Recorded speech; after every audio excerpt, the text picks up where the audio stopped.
Hey, what's up? I'm Mike Squires, and this is Couchers Podcast, episode number 179, and my guest, Eddie Brnabic. Eddie is the mastermind, writer, and band leader behind Hippie Death Cult. And if you don't know Hippie Death Cult, you soon will, because we're going to talk about it. But also, I think there's good stuff coming for these guys because they're killer. Go Time, Ryan Moore plays the drums in this band. He's been a guest on the podcast. He also is my former guitar tech and a very dear friend of mine. First of all, I just want to show you this. Hippie Death Cult released a split, but also a full length here. This record here, Circle of Days. Look at this gatefold. This is like some classic... this is how people used to do it, and it's how Hippie Death Cult's still doing it. Look at this shit. Huh? That's vinyl. That's good-looking vinyl. You can pick that up at heavypsychsounds.com. That's what I did, and I recommend it. These guys have 2 sold-out shows in Portland, Oregon, June 25 and 26, 2021, the week that this podcast comes out. Why am I telling you about a sold-out show? I don't know. You can go down and try and get scalp tickets if you're in Portland. But more importantly, the first night, June 25th, they will be live casting the show, and you can still get tickets to see that. So there you go. I love this band. I have 3 of their shirts. I wear them all the time. I get a lot of strange looks. I work with a bunch of straights, and I like it that way. So go check it out. Support these guys. Support, and I don't care what kind of music it is. Support people who are making stuff. And these, Eddie, we had a great conversation. I loved talking to him. I loved hearing his story. It's fucking nuts and very cool. And I hope that you enjoy it too. And when you hear his story, you're going to be like, hell yeah, I'm going to buy all of this guy's records twice because I love what he's doing. There you go. So thank you for listening. I very, very, very much appreciate it. If you enjoy the podcast, this podcast, or any of our other episodes, or any of our cover songs, which Eddie's going to be appearing in one soon, Go Time played drums on a Van Halen cover, Van Hagar cover, killer Van Hagar cover. Please support us at Patreon, patreon.com/Couchers. That's the only place where you can download the audio from these cover songs. And the money that you lend to... you're not lending your money, you're giving it to us. But the money that you patronize us with goes right into this show, Or, if there's $5 left, I'm buying a record from a band that's been on the show. And I love that. But so far there hasn't been $5 left. I'm going into my pocket. So thank you for your support. There's a bunch of really killer stuff coming up, including a benefit video that I've been working on for 6 months. 6 months, no exaggeration. In fact, the conversations about the project started 7 months ago, and I had to wait till after the holidays to really dig in. So I'm hoping that's out in July. So again, thank you very much for all the support. I appreciate it, you guys. Also, thank you to River City Guitars. River City Guitars is a small but mighty guitar store in Spokane, Washington. Every day is a buying day. You have a small collection, a large collection, or some single cool vintage or boutique-y thing that you are wanting to sell or trade or move in some way. Get a hold of them, sales.rivercityguitars@gmail.com. These are my friends. These are people that I deal with, and I wouldn't send you anywhere that I wouldn't go. I've said that a million times, and I'll continue to say it. So I love those guys. We also have a new sponsor, Variety Coffee Roasters in Brooklyn, New York. We're going to have a very cool promotion coming up very soon. But for now, they have coffee mugs over there for sale. Couch Riffs coffee mugs for $10. Go over there to varietycoffeeroasters.com and go under the swag, and you'll find the coffee mug over there. And then look for this new promo. There'll be a free coffee mug with the purchase of some coffee coming up very soon. So thank you to Variety Coffee Roasters. And again, this I'm sending you to places that I actually buy from. So thank you, Variety Coffee, for giving right back. You guys are great. You know what? You're great. Don't forget the golden rule, okay? It's not that hard. Treat people the way you want to be treated. Don't be a dick.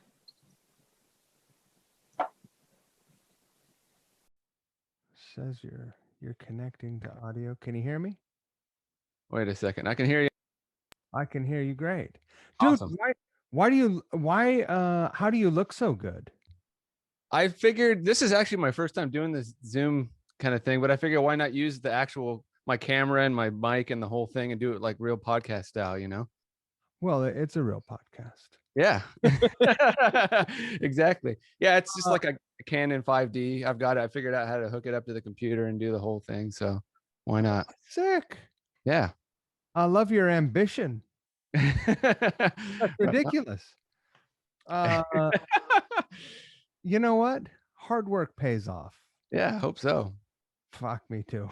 People keep telling me that, but I think, but they also tell me to work smart, not hard. Sure. Yeah. Yeah. I think you got to do both. Yeah. You know, really wading through the minefield that is doing both of those things is tricky business, man. It really is. Yeah. Hey, a couple things right off the bat. Mm-hmm. How do I pronounce your last name? It's Brnabic. It's as if there's an E between that R and the N. Yeah. There's now, no. Second question. Fella named Brnabic. Yeah.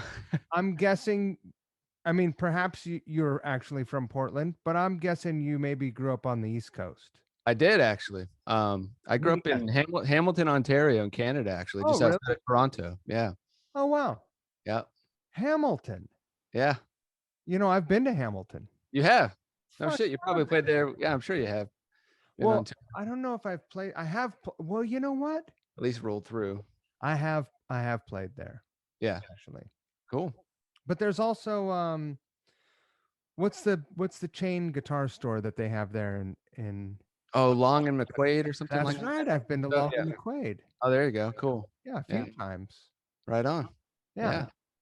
See, I know your head, man. That's crazy. Wow. Yeah, not a lot of people know Hamilton. I always usually just say Toronto because when I say Hamilton, people are like, "Where's that?" You know. So right. But yeah, just outside of Toronto. Yeah.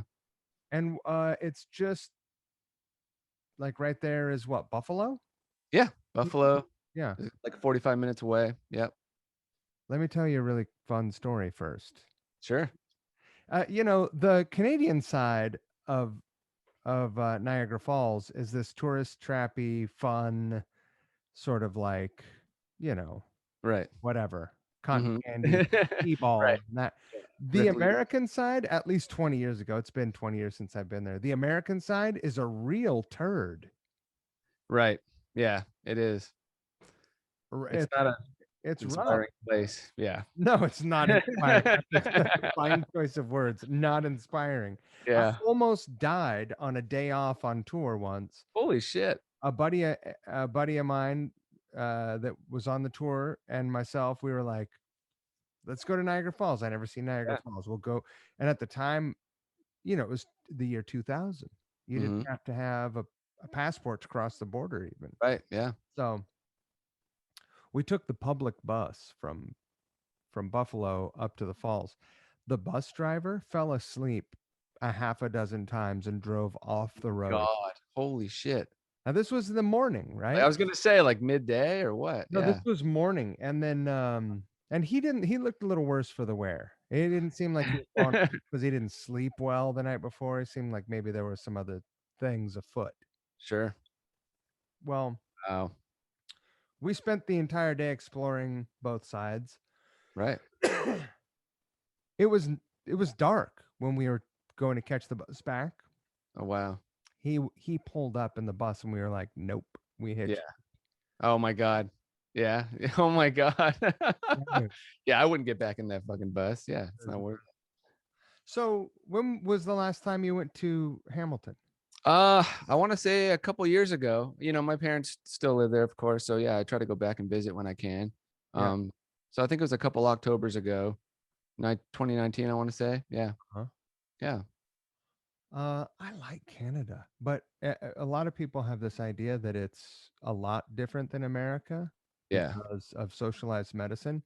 But Right. if you get a mile out of a city, it's just like Kind America. of the same. Yeah. Oh, totally. Fucking just the same, man. It is. Yeah. Just more Tim Hortons around. That's all, you know. That's right. Tim Different, Hortons and different chains or whatever, but yeah, it's the same type of thing, you know. Yeah. I think that goes with anywhere you go in the world. I think. Yeah. Yeah. Do you think that you have a unique perspective on America not being from America? Uh, Maybe a little bit. I mean, I don't know if I'd ever be interested in politics anyways, but you know, that being removed from all that for sure, you know, not having, you know, all that. But I guess so. I don't know. Yeah. I guess Canada, like, it's interesting. I think a lot of Canadians like look down on America or whatever. But when I was a kid, that all I Well, you wanted, guys are north. right? Growing up, all I wanted to do was move to the state, like move to LA and start a rock and roll band since I was like 11. You know what I mean? So I was just, What were the bands that got you fired up to pick up a guitar? the first one was Guns N' Roses and Slash. Yeah, dude. You know, I was a hockey kid, you know, Canada. And yeah, someone had played it in the, you know, the dressing room. You're suiting up and, you know, you get all pumped up before the game. And someone played, I think, Appetite for Destruction, and it like, yeah, it just changed. I was like, what the fuck is this? You know, and from then just started. What's that? Did you win that day? I don't remember. I have no idea. You did. Probably. You went down swinging. You went Yeah. down high sticking. Yeah, I bet. Yeah, I have no recollection of the actual game, but I remember being in the room and Guns N' Roses coming on and instantly, like, you know, wanting to play guitar and all that kind of thing. So that was like, you know, Black Sabbath and Megadeth and all that kind of stuff. Like the guitar kind of shit, you know. Yeah. So yeah, started growing my hair and then from then I was just like, yeah, pretty much since like 12, 13 years old, I was like, I want to move to LA and started a rock and roll band and do all that kind of thing. But it turned out by the time I wanted to do that, it was like the most unpopular and like hardest thing in the world to do. I think it always kind of is, but especially at that time, which was like the early 2000s, you know? Right. Yeah. Yeah, that was a tough time. Well, there were some revivalist bands, right? There was like the Dotsons. Is that right? Do you remember them? Damn, no, I don't remember. I mean, the Dotsons, Turbo Negro, yeah, Helicopters, all those bands, you know, they were more on the garagey side, but yeah, they had similar energies, right? totally. Yeah, absolutely. Yeah. Oh, I fucking love those bands so much. Totally. Yeah. As anybody that really, that tries to carry that torch in a hard time like that, when it's like the unpopular thing to do and nobody's really supporting you, you know? But yeah, that was the case at that time for sure. I know I'm trying to start a rap metal band right now, and it's you wouldn't even believe how hard it is. Oh yeah, I'm sure. Yeah, I've got these dope beats. I got a DJ lined up to fucking spin some wax. It's gonna be great. Fuck yeah. Let me know if your shit doesn't work out. There might be a spot for you. I've got a string bass I'm rocking. Oh, sweet. Killer. So, do you remember the first thing? Like, it's fucking hard when you pick up the guitar. How were you? How old were you when you picked it up? I think I was like 11 or 12. 12. Still, and what's that? Still hard to do. It was, yeah. You know, I did have, yeah. It wasn't, you know, I was really like driven, you know, but also like I kind of feel like from the beginning I was able to play stuff. Like I kind of had like something maybe from a previous life or I don't know what, you know, but I could play some things like right off the bat. I was playing like Knocking on Heaven's Door, like just like the bar chords of it or whatever, kind of like right away or whatever. But you were able to connect the dots to like Yeah. Just It like went we're pretty doing. quick. Yeah. And then I met another guy at school that played guitar, and I was like, oh, you play guitar? And he's like, yeah, my dad's got a drum kit in our house. And so of course I was hanging out with him all the time.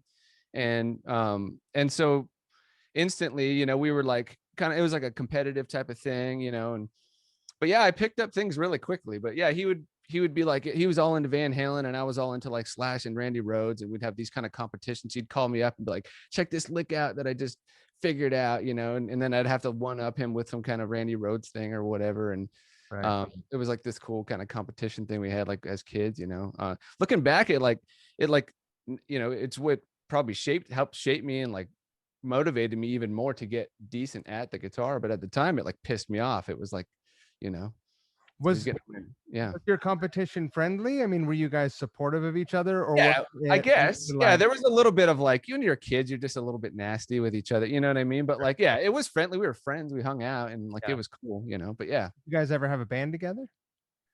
we tried, but we didn't know what the fuck we were doing at that age. Not really. We tried just jamming. I guess you could call it a band. We jam in the basement, like, but Right.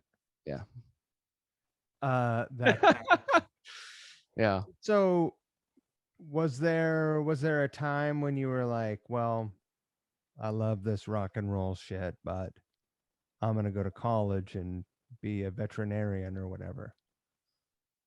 I've had moments along the way that I've questioned, Sure. I've been doing it for a long fucking time, like over 20 years, and having to like, you start a band and get somewhere and it's like a couple years in and then it breaks up and you start from scratch type of thing. Like that's been my thing for, so there have been some moments where, yeah, I think, maybe I should, you see everybody else kind of getting grown up and whatever, having careers and whatnot. And, so yeah, there've been some moments along the way, but never actually fully pursued that. Just did all the soul searching they needed to do to kind of stay on track and keep doing it. Cause I kind of came to the realization that it's not even about like some kind of success thing for me or making money or whatever. It's really about how I spend my time and just doing things that I love to do. And, That's the fucking trick, man. yeah. I mean, people say, oh, stuff, like you can't take them with you or whatever, but Right. if you can't take stuff, then you can't take whatever energy you spent and whatever you got back from it either. Right. Yeah. I don't know if I buy that. I mean, I think at least what energy you put into the world stays behind. Yeah, it absolutely does, absolutely. It influences people. I mean, yeah. I mean, you could name a million musicians that still have as much of a presence now that are passed away than they did when they were alive, Almost all of them. Exactly. Some Yeah. of them more, Exactly. right? Yeah, absolutely. What I mean, it's fucking hard. I mean, you Yeah. live in one of the easiest cities to do it in. Yeah. That's probably why Although, I'm here. Yeah. I mean, it's a very livable city, right? Yeah. Yeah, absolutely. Less so than it was 20 years ago. But Right. what keeps you motivated? Just Like I said, just like I had really come to a point, I like, especially before I started this most current band, where I was just like, I don't care, like I said, I don't care if I have money. I don't care what, I just want to be playing music, creating things. And like, that's just how I want to spend my time, So I don't really have attachment to some sort of like goal or like trying to achieve anything. It's more just like, this is what I'm doing, whether you like it or not, or people that like, that was a realization though, right? Like, yeah, it's a realization. Yeah. when we all start our first, what was your first band? When was the first band that you like, you got the people together, you made a fucking CD or whatever, Yeah. Yeah. and then it's like, Right. the CD, Yeah. you're playing gigs, maybe Right. played the next town over. What was that band? That was a band called Beggar's Ball, and that was in Los Angeles. So basically, right out of high school, I moved to LA, and Fucking did it. I had just a guitar, suitcase, $500, the whole thing, and just went out and I was like, I'm going to start a rock and roll band. And So I did. I just instantly started doing the whole thing, looking in the recycler and going to gigs. And I was underage. I had a fake ID at the time to go to shows and try and meet people and whatever. And so yeah, I got a band together, and that was like early 2000s in LA. It was a band called Beggar's Ball, and it was like just like a rock, heavy rock and roll band.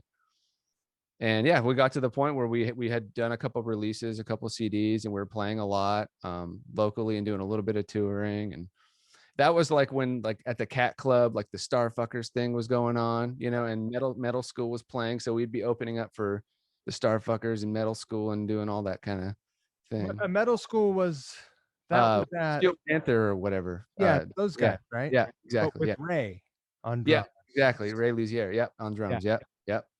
We did a bunch of those gigs, but it was not at the Cat Club where we played. What's the place? So there was the Key Club that they were doing their thing. That was the Key Club, or the Viper Room. They started at the Viper Room, and then it ended up at the Key Club. Yeah. What a fun! That's maybe my favorite place to play in LA. At the Viper Room. Yeah, it's like absolutely you make eye contact with every person. Yeah. There was a salty Scottish motherfucker doing sound. Right. He was just so salty. I hope he's still with us. That guy was pure gold. Yeah. And it had good sound there too. It sounded good, and it just had a cool vibe there. Yeah. There was talk that they were going to be tearing it down or something recently, but we played there with Hippie Death Cult, like the last tour we did into LA, and it was super fun. Rad. Yeah. But they were telling us that day, like, oh, there's talk that it might get torn down or turned into something else or something. So I hope that doesn't happen. But right. Yeah. Everything gets torn down. Yeah. Well, yeah, eventually. How long did that band last? I want to say about 2 years, I think. Yeah. Yeah. And then did you stay? So then it was basically the singer that things weren't working out with. So we got a new singer and then changed the name and tried to start a whole new thing, and then spent 2 years doing that.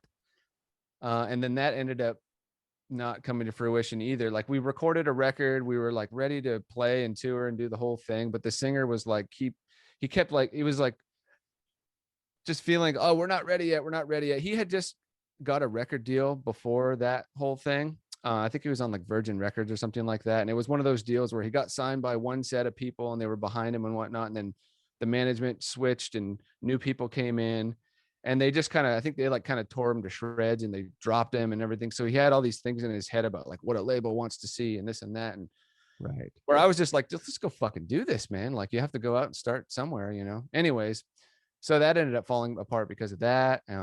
So yeah, back to square one again. Yeah, kind of been the story of my life.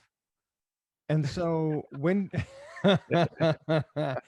if you got to be familiar with all the squares, Sure. And square one is a great place to start. Just be grateful you're not starting at square -2. Sure, absolutely. Why not? Fuck that. But yeah, I'm negative. I don't know how many now, but yeah. But yeah, and then I just started doing solo stuff because I was kind of like burnt out on trying to start a band and just having to rely on other people, to do what I wanted to do. And so what does that mean? So I recorded on my own because from the beginning, I've always been really interested in like the production side of things just as much as like playing. So I had been learning, I started on an 8-track, and then I had been learning Pro Tools by that point. And I also play a little bit of drums and keyboards and bass and whatever. And so like pretty much for all the bands I've ever had, I've always like come up with demos that I would pitch to the band, Right. So at that point I was like, fuck it, I'm just going to do everything myself and just make music. So I think that, late 2000s, I did that. And I spent a whole year just doing that. And I wrote over 400 songs, wrote and recorded 400 songs. Played how long? In a year. That's all I did. I didn't talk to anybody. I didn't hang out with anybody. I just was like meditating and playing music. If anyone wants to do the math, that's more than a song a day. Yeah, I don't care what calendar you're using. Yeah. I quit my job I was like just living in my van. It was another one of those things where I just decided like whether the universe or the world was going to give it to me, I was going to do what I wanted to fucking do anyways. So yeah, I quit my job and moved to my van. I was like, I had a studio still that I was getting away with paying like $40 a month for or whatever. And so I still had like a little rehearsal studio where I could record and stuff like that. And yeah, so I would wake up and go for a hike in the morning and meditate, like with no preconceived anything. But every time I went to the studio, picked up the guitar, something happened and I just went with the idea and I just didn't judge it, you know, like, cause that would prevent me from finishing things before. Cause you know, while you're doing things, you got that voice in your head, like, this sucks. What are you doing? You're wasting your time, whatever. I just kind of didn't listen to that voice and just finished things, you know? And it's funny because most times when I did do that, what like something I hated in the moment that I was doing, I would listen to the next day and be like, this is fucking awesome. I love listening to it or what, you know what I mean? It was like Right. something I really dug. So I just kept going with it. Yeah. With no judgment, just wrote. When you say you were meditating, were you meditating under the sort of greater discipline of uh like Buddhism or Yeah. At that yoga time I or was yeah, like yoga, you know, I was dabbling and I was just reading every kind of spiritual thing at the time that I could get my hands on because I was really connecting with that at the time.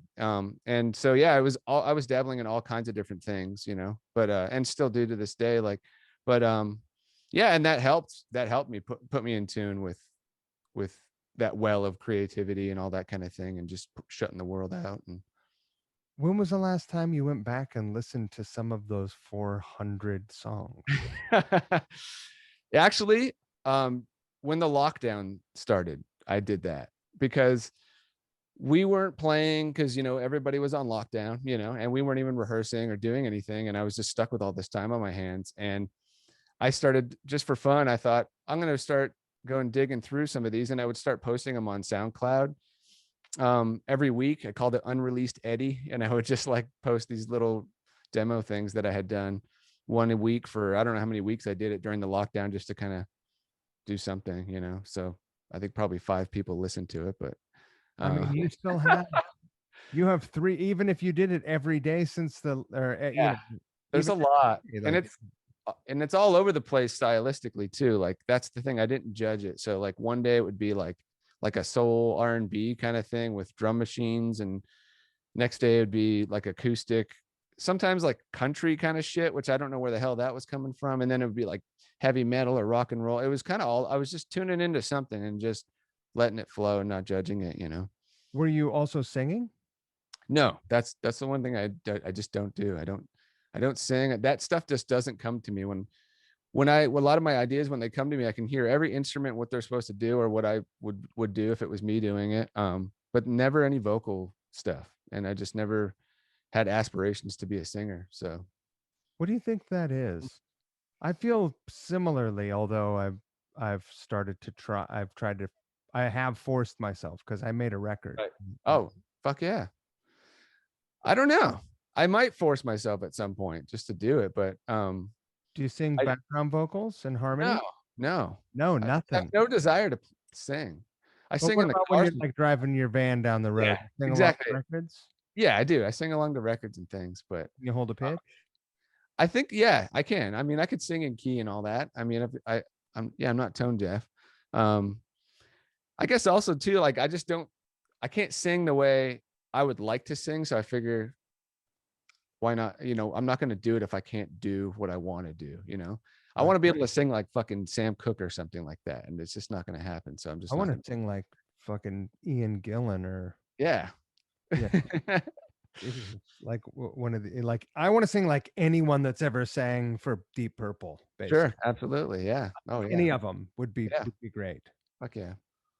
Uh, yeah, But those guys set the bar, I think. yeah. I mean, I feel like I do that kind of through the guitar too. I kind of sing and express myself that way. And I feel that's makes my soul happy to do that. So that's what I'm doing, you know?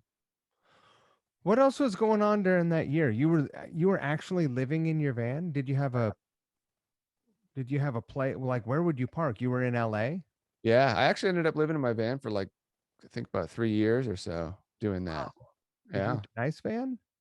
No, it was like one of those 80s like Ford Econoline with the swivel chairs, and I built a bed in the back, and um would just park in like shady wherever there was shade, because it was fucking hot, of course. At first I was parking in some of the nicer neighborhoods because I always like had dreams of living up in the hills or whatever. So but then there's the Bel Air security or whatever knocking on the door, so that didn't last long. So I would stick to Hollywood. I lived in Hollywood pretty much the whole time I was there, on Las Palmas. I don't know if you know that area, but right off of Highland and Las Right. Palmas. Yeah, like when I first moved there, I discovered this building on Las Palmas, and it was like an apartment building, and it had 2-level garage, and in the lower garage there was rehearsal spaces. They had 12 rehearsal spaces, so you could live there and then rent also a rehearsal space. It was this really fucking cool place. So I made it my mission to kind of try to get in there. So I ended up living there for like 8 years. And it was a community, like, there's not a lot of community in LA, but that building was kind of cool. It was like a lot of artists, musicians, and whatever that lived there. So it was a pretty cool community going on. And I had a lot of support from the people that lived there too. They were like, well, if you do that, I'll give you a key to my place. You can come shower while we're at work or whatever. So I had keys to like 5 or 6 different people's apartments, so I could go shower and whatever. And I would wash their bathrooms and whatever to say thanks or whatever. And I got by on They Miracle. trust you. Yeah. They trusted me. And you would have never known I was living in a van. I wasn't like all like grungy and like homeless looking, but like, right. But I just wanted, I was like, what am I doing here? Like I was working, I worked at Amoeba Music. You probably have been there when you go to LA. A lot of my money. Yeah, totally. Me too. Half my paychecks would go to them, but yeah, I worked there for 8 years. And it was really awesome. I couldn't have thought of a better place to work, for a musician and somebody that was obsessed with music as I was, because I learned a lot about music and different types, genres, everything, because you got all these experts that work there, so that was a really cool experience. But I was thinking, I'm fucking here 9 hours a day, and then doing the band stuff and everything you got to do outside of that and hustling, and I was just thinking, just to pay my rent, pay $1,000-something a rent and this and that. And I was never even at my place, I was there just to sleep and shower, because I was either at my rehearsal space or work, so right.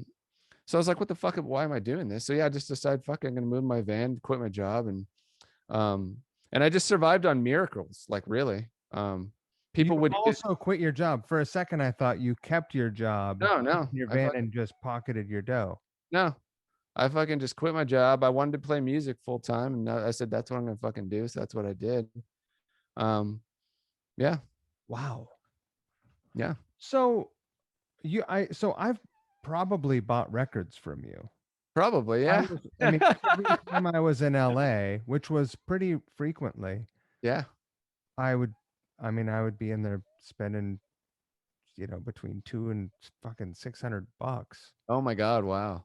Yeah. We had a really cool thing, like working there, they would allow us to like sign things out like a library, so if it was a used item, we could sign it out for 2 weeks or whatever, Oh, for like, so like for educational. yeah, or just to check it out or whatever. And that was before Spotify and whatever, Napster, any kind of digital shit. So I was able to take CDs and rip them in. So I had this massive iTunes library because of that. And like, people turning me on to music every day, there, and just getting to check it out and immerse myself in it, It was a pretty exciting time for music because you were able to share music that way. Yeah, totally. And I had first dibs on all the rare shit that was coming through, like rare records and whatever, because I was, working in the back some of the days. So I would see it before it hit the floor, and, it was really cool working there. That's nuts. Yeah. Okay, so it's 8 years before the 1 year in the van. Yeah. Like that's the job you get when you land in LA. Yeah. It's a weird, yeah. You have some other weird shitty job before that? Everyone's got some weird shit. Oh, of course. I mean, well, I'm also coming from Canada, so I was like an illegal citizen kind of at the beginning, Right. Yeah. So I was doing anything under the table that I could do. I was living in a hostel at this hostel called the Banana Bungalow that was on like Cahuenga, right along 101 there above Sunset. And it was like $12 a night or something like that. So as long as I made my $12 a night, I had somewhere to sleep, you know, and I had to like sleep with my guitar in my suitcase, like in my bed. Cause it was a hostel. You're sharing a room with like 5 other people, bunk beds or whatever, you know, and you don't know from day to day, it's different people, you know? So yeah, I had to take my guitar with me everywhere I went. But yeah, I was doing like, they had like audience work, you know, where you'd go down to Hollywood Boulevard and they were like recruiting people to be in the audience for like The Weakest Link or some game show that was happening. And they'd pay you like peanuts, but it was like enough to get $1 Chinese and have a place to sleep that night, you know? So that's how I lived for a while, the first while that I was there. That's nuts. Yeah. And it wasn't like they weren't giving you W-9 or some shit. They're just cashing. No, it was under the table. Yeah, there was. Yeah, I had to find whatever was under the table, and that's really all I could find. I literally would walk up and down. I didn't know where the fuck I was. You know, I'd be walking around Hollywood and just walk into every single business and ask like, "Hey, do you hire under the table or, you know, kind of thing at all?" You know, you've got your guitar with you. Yeah, my guitar with me. Yeah. Yeah. That's incredible. Yeah. I remember. Wow. Yeah. Yeah. Did you have, what was the weirdest run in? Because I imagine you meet a lot of characters. Oh yeah. Whether you want to or not, right? You meet some characters, and LA has every variety of character. And you know, you'll see people who you recognize on the street. And Sure. you know, the arc of their career has sort of peaked, and now, you know, I don't know. It's not. Oh my God. Yeah. I mean, everything when you were saying that, so many things came to mind. I don't know which one to mention, you know, but yeah. I mean, yeah, even the first day, I remember the first day that I was in LA, and I ended up walking down Sunset Boulevard from Cahuenga all the way to like the Rainbow, you know. You're just like, this is fucking Sunset Boulevard. Yeah. I mean, that was what I was reading about, you know, like reading the Dirt or the Motley Crue book or whatever, you know, all that kind of shit growing up and reading all the magazines. So yeah, it was cool. And I remember I went to Sunset Strip Tattoo, and I met Bill that was in there, and he was really fucking cool. We ended up chatting a while. He ended up giving me a free fucking tattoo. He's like, you want some skulls? I'm actually working on my skulls right now. So if you want them, I'll fucking just do it for free. Cause of course I was like, I want to get a tattoo at Sunset Strip Tattoo, but at the time I didn't have any money to spend or anything, obviously. But yeah, he was fucking cool as fuck. And then I remember I went across the street into the In-N-Out and was going to get a burger or whatever. And some fucking homeless guy, first day. This is like first hours. Yeah.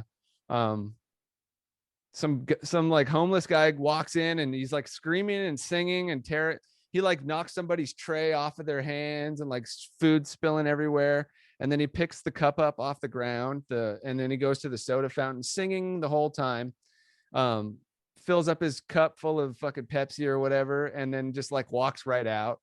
And everybody, a good singer? What's that? Was he a good singer? Sure. Why not? Yeah. He was just like, yeah, he was like yell singing. I don't know. Could have been someone famous, man. You're like, you could have been. It's true. Yeah. Yeah.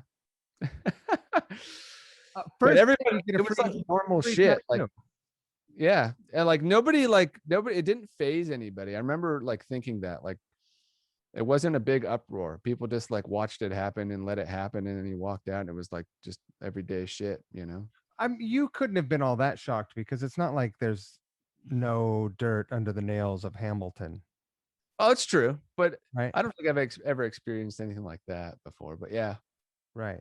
Yeah. Wow. Okay. So what was your plan when you arrived? Did you know anyone there? No, not really. So I don't know. Like, so yeah, I basically kind of knew somebody. I had a friend of mine, my buddy Walter. So when I was in high school, I would do co-op to get like credits for high school. They would allow you to get a like in the field job. Yeah. So I wanted to work at a guitar store. So worked at a guitar store with, and this guy Walter, who was the guitar repair guy there, he also like had a cover band that he played like, I don't know, 5 nights a week or whatever. And he heard me playing. I was playing probably like Skid Row and Guns N' Roses licks or whatever. And he's like, how the fuck how old are you? How do you know, why are you into that shit? You know? And he thought it was really cool. And he had me play with him. He's like, you got to come up and just play my band, because we play a lot of those songs, you know? And I was underage at the time, but he would sneak me in and whatever, or talk, you know, let me have, you know, the time to come in and play at least. And I remember being fucking terrified because he wanted me to do the guitar solos, like, you know, and I like, it's one thing doing it at home by yourself, you know, in front of the mirror, but in front of people, you know, I was like, all right, I'll do it. But then when we were on stage, I was like, fuck no, I'm not doing this. And I would tell him like, no, you do the solo. I'm not fucking doing it, you know?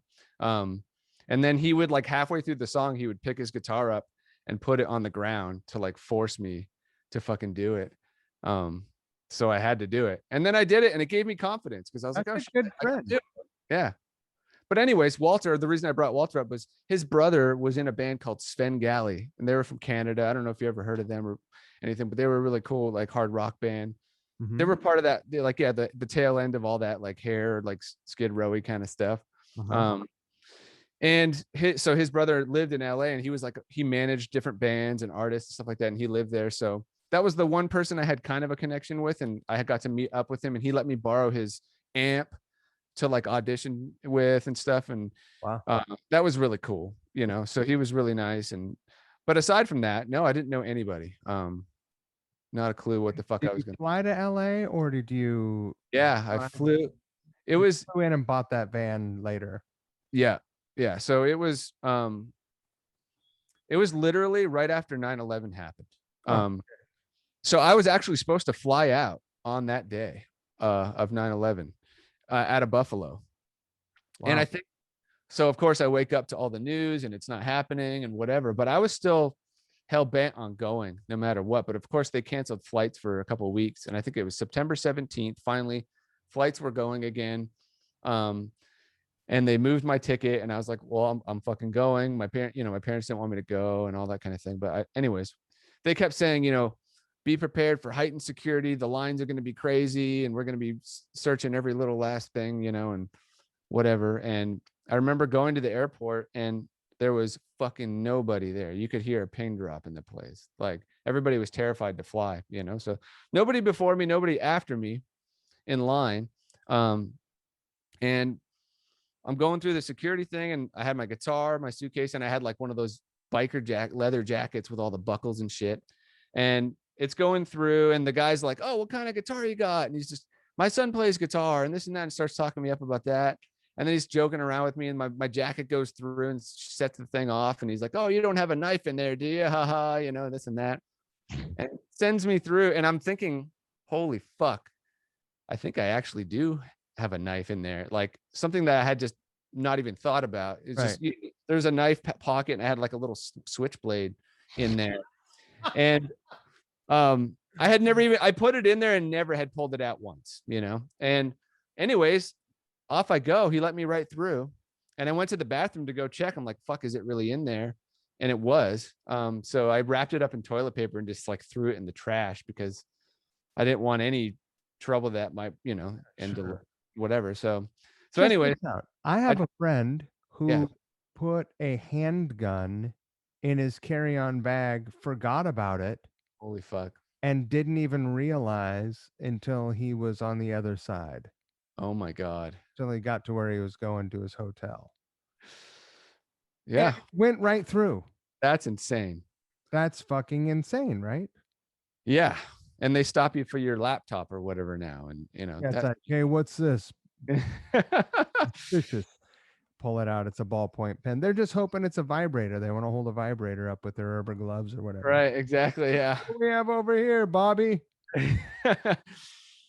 So anyways, yeah, I got on the plane. I think it was like 2 people on the fucking plane. I got dropped off in the middle of the night, asked to be taken to the banana bungalow or whatever. And he took me to some other hostel.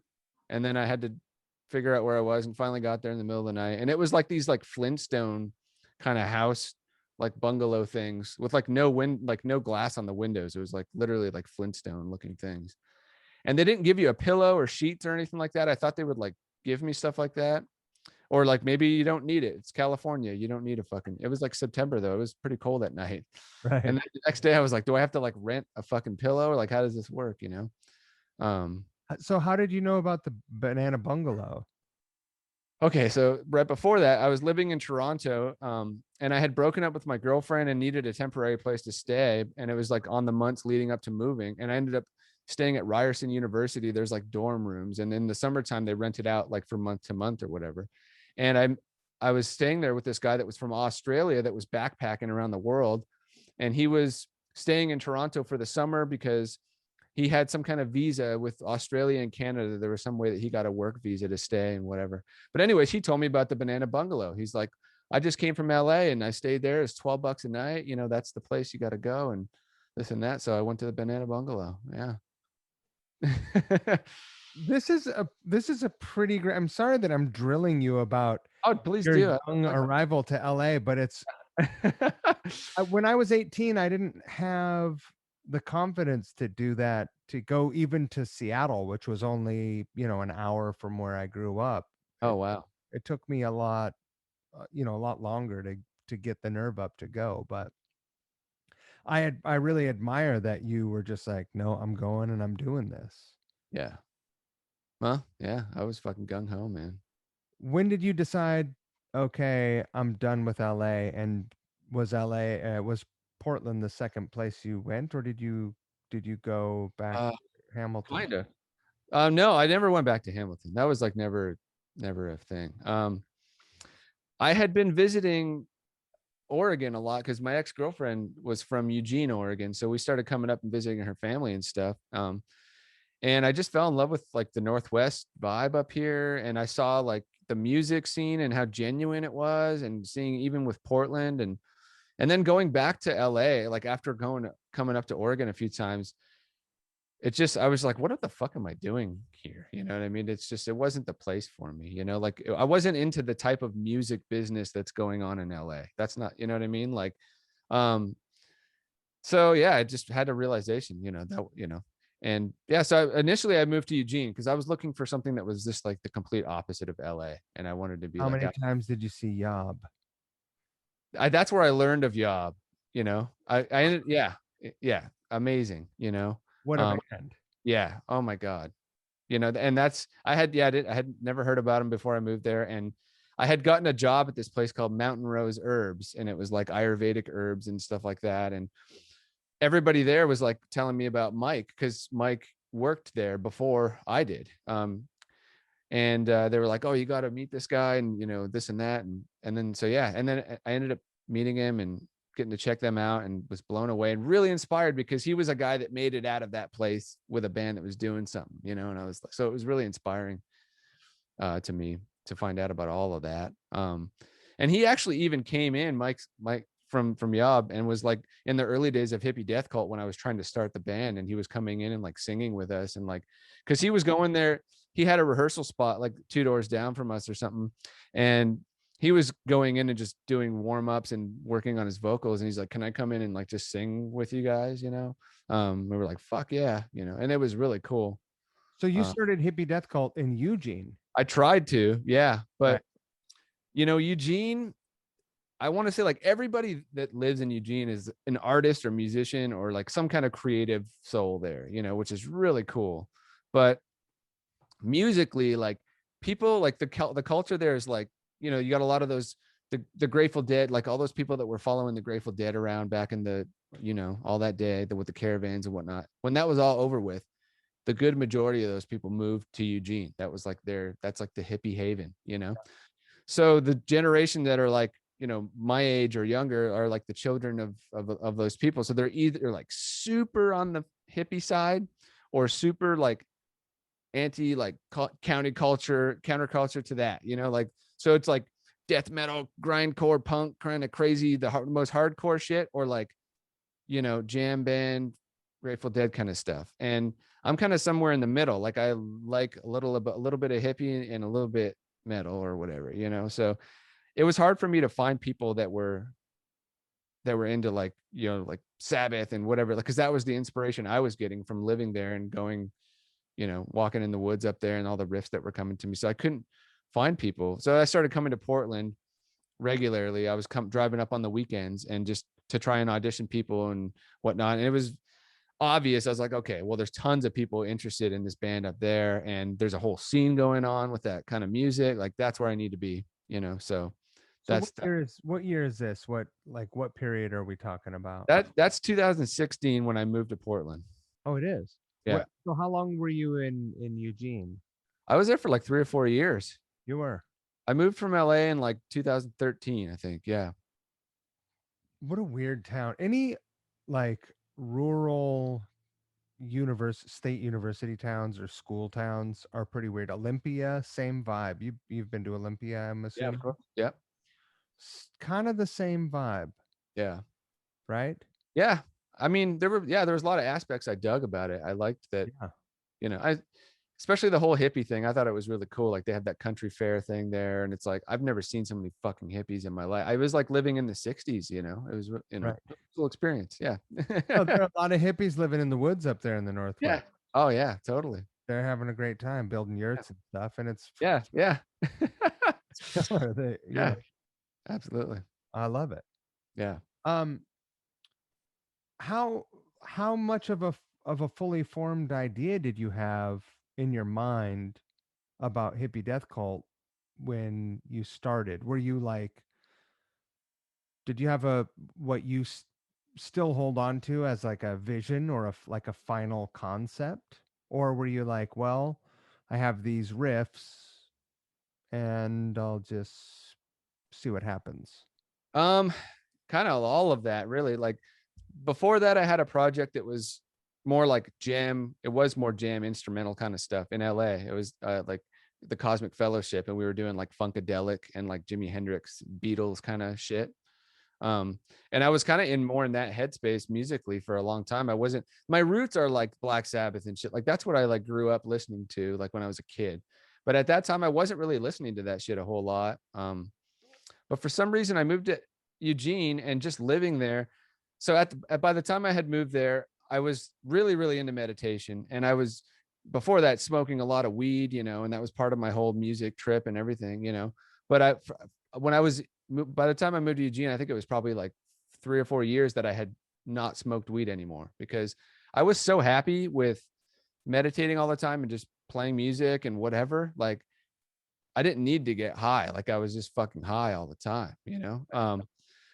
And then, you know, living in Eugene, I did have to get a job and do the fucking thing and whatever, you know what I mean? And I was taking a break from starting a band. I didn't know if I had it in me to start another fucking band, to be honest with you. I was like, I know I'm going to play music because I'm always working on shit and doing whatever, but I didn't know if I had it in me. I was like, maybe I'll just join somebody's band and so I can fucking play, which is what I did when I was there. I would go to the jam nights on Thursday night and play with the jazz guys or whatever. And I played in a psychedelic surf band, which was really fucking cool and different when I was there. Yeah. But anyways, my girlfriend at the time did a photo shoot. She did like some modeling, and one of her photographers gave her like a bunch of weed. And so all of a sudden we had like weed in our house again. And it sat there for a while before, like, it was just one day I was really frustrated from work and I had to do laundry and fucking this and that. And I had, you know, just overwhelmed with whatever that day. And I was like, you know what? Fuck this. I'm going to fucking smoke some of that weed, you know? And I think I might have had to even carve out an apple or something, because I don't even think I had a pipe at the time, you know? But I took a fucking rip, and then I looked at all of my guitars, and I had a sitar and all my fun shit. And I was like, I want to play all of you like at the same time somehow right now, you know? And I just picked up the first guitar, you know, that I could get my hands on. And I just started playing, and all this shit poured out of me. Like, and I had my ear like up to the fucking speaker. I wanted to be like inside the speaker. I was having this weird, crazy experience, but I whatever, I don't know if I had a phone or a little recorder or whatever, but I started to just hit and record and let it go. And the whole first Hippie Death Cult record was written, like all the riffs for that, like literally that night, like just in, Wow. yeah, the whole, everything came all at once. Wait, do you still have a sitar? I do. Absolutely. Yeah. When did you get that BC Rich? This one I got just a couple years ago because I don't know, a year ago or so, because they now have they've got new management now, and they're turning out some more quality things than they had been in the past. Oh, it's a newer one? This one's a newer one, actually. Oh, Yeah. really? Yeah. It looks like the older, like Koa ones. Yeah, no, I Got it. just assumed that it was a I vintage. wish I could have, I want one of those fucking 70s ones, you know, but The like, neck's really small on them though. what's that? The Was it necks? really small on the old 70s ones. No, they're not. You They're know what it reminds me of? Because I have a friend that's got one, and it reminds me of like an old SG, you know, like it's like 60s SG. like a, yeah, or no, I don't think I've even played a fucking 60s SG. Like I have a 70s SG, and it's like gives me that kind of vibe, you know. Right. The newer ones are different, and I wish they made them more like they did back then because they're lighter and all that kind of thing, and I just love the way they feel. But I mean, if you can find one of those actual 70s ones, they're like fucking $6,000-7,000 or something like that. I can't afford that shit right now, but I can't. I would love to have one at some point, you know. But yeah, I have talked to Bill, who's running BC Rich now, and he was like wanting to offer me like some guitars and stuff, and Oh, that's amazing. yeah, some kind of sponsor thing or something. So we'll see what happens with that. So maybe I can get him to make me something that I really want at it, you know, maybe a discount or something. I don't know. That would But be incredible. fuck yeah, How dude. did you meet them just through the band's internet? Yeah. Yeah. From Instagram or whatever. Like, yeah, Instagram's just been the number one way that we've grown in every way, I think. Yeah. So let's fast forward a bit. Yeah. How many, I guess we're not fast forwarding really, but how long did it take before you landed on this lineup? Like 4 fucking years. 4 years. Yeah. I mean, how many people circulated through? My God. A lot, you know. So like that, when all those riffs kind of came through, I'll try not to make this too long, but yeah, all these riffs come through, and then I'm like, oh shit, this is like a band. This isn't just like whatever. Like it was like a concentrated thing. So I was like, all right, I guess I'm doing this again. And I had another buddy in Eugene that was going to try to help me put it together and everything. So we cycled through a bunch of drummers in Eugene, realized that wasn't working, moved to Portland, same kind of thing. Then got to a point where I had a lineup together. We didn't have a singer yet, but we had bass, drums. There was actually a second guitar player. Got to the point where we were like recording a demo, and we're going to look for a singer and start playing shows and the whole deal. And the shit just blew up from that whole experience. Cause basically, like, you know, some of the members were nitpicking others, and there was like this thing going on, and there was like, everybody was really non-confrontational. So they were like letting things build up. And then when the recording happened, it just blew everything up. And basically everybody came to me separately, and they're like, it's either me or him. I can't be in a band with this guy or this guy. And all of the guys came to me about each other, kind of saying that. So I was just like left in this really shitty position. And I was like, I don't know what the fuck I'm going to do. Am I even supposed to start this band? Like I had all this inspiration to do it, but like things are not working out. Maybe it's not supposed to fucking happen, you know? And at the time I had just started dating Laura, who's our bass player and my wife. But we had just met at that time, and I was like venting kind of all this shit to her. Like, fuck, dude, I just put all this effort in and it's falling apart and blah, blah, blah, blah. And she's like, fuck it, I'm going to play bass for your fucking band. And I was like, you play, I had no idea she even played music, you know? But I was like, I don't know if she was joking or serious, but I was like, if you are fucking serious and you learn the songs and you are like into it, that'd be fucking rad, you know? And she was dead serious, and she took it seriously, and she had like, you know, she had the drive for it. And I was like, dude, this is cool. And she told me, you got to get this guy Ryan to play drums for you, because she had been in a band with Ryan like 8 years prior or something like that. They had toured together and all kinds of things. More than that, I think. Yeah. And so she's like, he's your guy, you know? And I was like, well, I looked him up because she sent me some video of him playing like Moby Dick or something. He was doing all the hand thing and like doing the whole, you know, and I was really impressed by him. Like, dude, this guy fucking seems legit. But like, kind of like, you know, lurking on him online and just seeing what he was up to. It looked like he was in 1,000 fucking projects already. He was doing like all these like cover bands and different things. And I was like, I doubt he wants to be in another like fucking band, you know, that's not paying and is like starting from the ground. Yeah. So yeah. I didn't even reach out to him, honestly, because of that. But yeah, Laura, you know, she wanted to start shopping for a new bass. And so she was like, you know, she put a thing on Facebook to her friends, like, if anybody's got a bass they're selling, I'm checking things out. We went driving to all the guitar stores around Portland, and her friend Kelly Lemieux, I think you know as well. Kelly? Yeah. So she was friends with him, I think through AA or something like that. And he said, dude, I got this killer guitar. You got to come check it out. So we went over to his place, and it was a killer Nash fucking bass that she ended up buying because it was really cool. But it turned out that Ryan was his roommate, and Ryan was fucking there, and they like hadn't seen each other, and they're hugged, and you know, we got to talking, and we're like telling Ryan about the band we're starting and everything. And I was like, dude, we should jam, you know? And he's like, can I play double pedal? And I said, fuck yeah, you can play double pedal, please do, you know? And he's like, all right, well, let's fucking jam then, you know? And then we hung out, got a burrito or something like that. And the next week he brought the actual second kick drum. Yeah, no shit. Like, kick drum in there. And I swear, it started out with the fucking, like the Bonham setup, you know? He just had like maybe 2 rack toms. I think he had just had the one maybe, and the floor tom, or maybe 2 floor toms. And then, yeah, you know, testing the waters. We immediately, when we started playing, we were on the same fucking page. We're like, this rocks. Like, we all felt it, you know? Yeah. And it was crazy because I swear this was like 2 or 3 weeks after that other band had fallen apart, and I had a whole new fucking band all of a sudden, you know? That's amazing.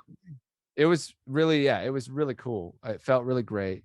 And yeah, so anyways, you know, he had always been restricted in all the bands he was playing in, and like, that's why his kit was like that, because people would like, you got to stick to the thing, you know? And I was like, dude, get your fucking yayas out. I want you to be you, be authentic, do your fucking thing, you know?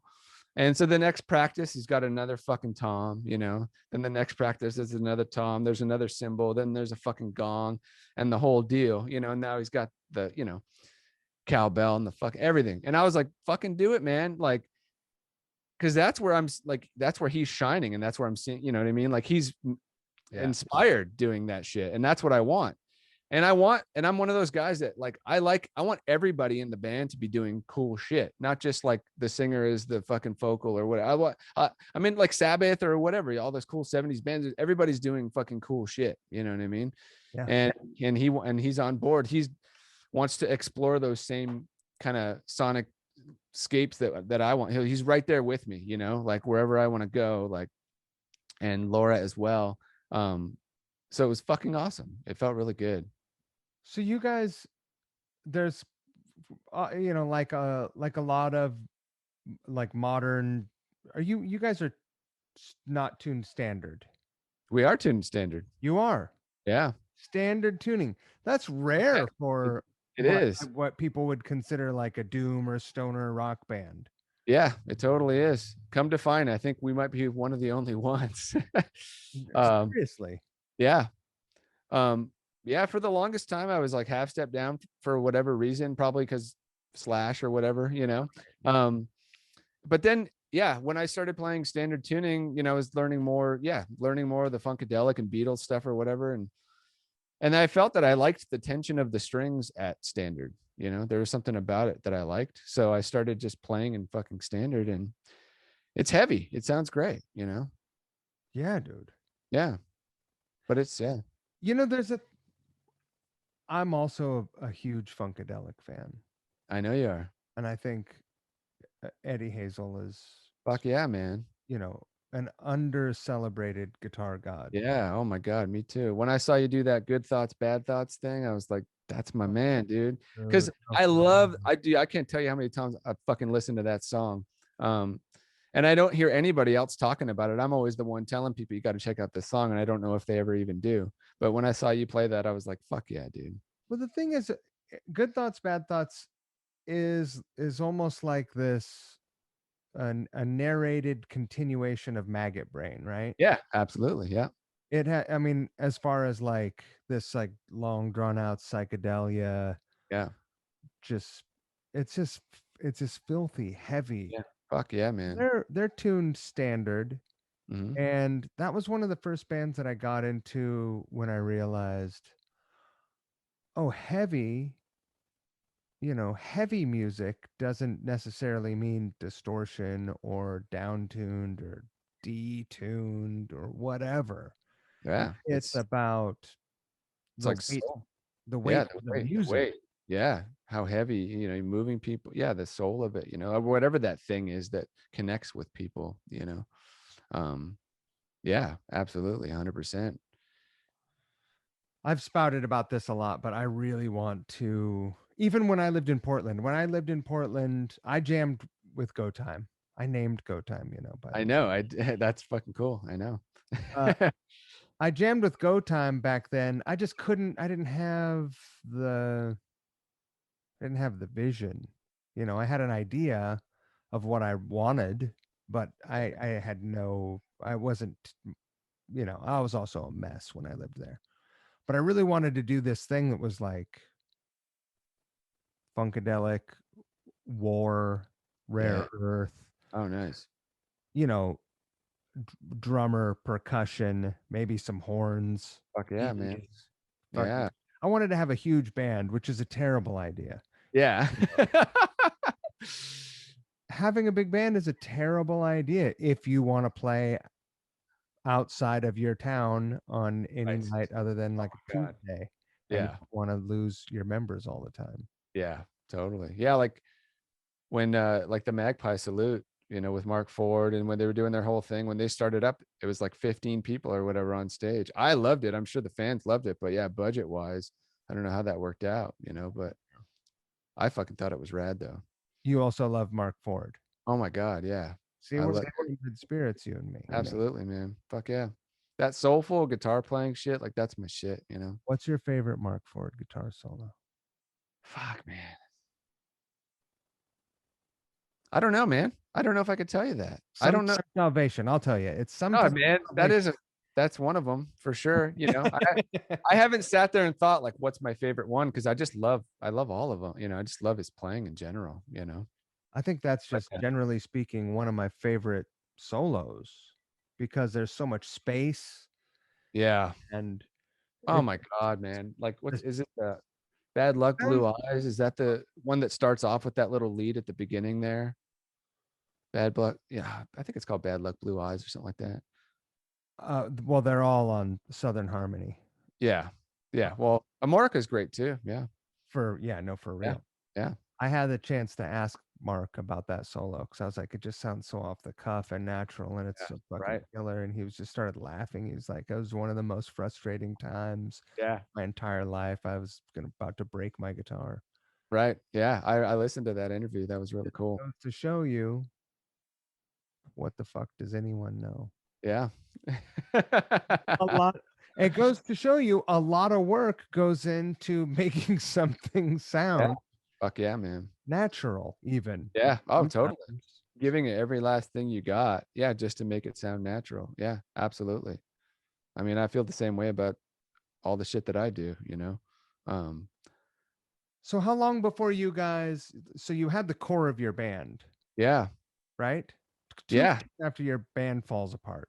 Yeah. And Sorry, so like fucking pump the brakes and just like flipped a U-turn. yeah. And like I said, so I had sort of like a vision in place loosely. I had the sound and kind of vibe that we were going for already. So those songs transferred on to Laura and Ryan, and they made them their own.